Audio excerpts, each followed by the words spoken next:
अजीज तुलबा, आज हम 14 का टेबल पढ़ेंगे।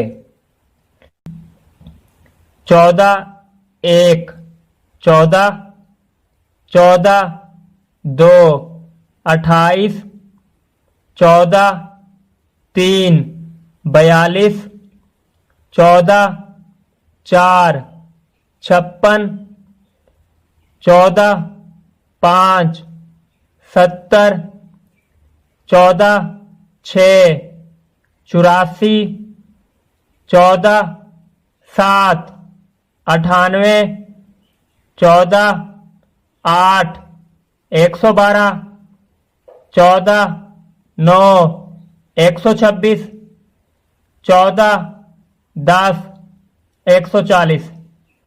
पहला 14 1 से ज़रब खाता है और 14 जवाब आता है।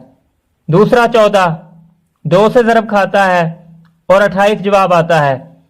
तीसरा 14 3 से ज़रब खाता है और 42 जवाब आता है। चौथा 14 4 से ज़रब खाता है और 56 जवाब आता है। पांचवा 14 5 से ज़रब खाता है और 70 जवाब आता है। छठा 14 6 से ज़रब खाता है और 84 जवाब आता है। सातवां 14 7 से ज़रब खाता है और 98 जवाब आता है। आठवां 14 8 से ज़रब खाता है और 112 जवाब आता है। नौवां 14 9 से ज़रब खाता है और 126 जवाब आता है। 10वां 14 10 से ज़रब खाता है और 140 जवाब आता है।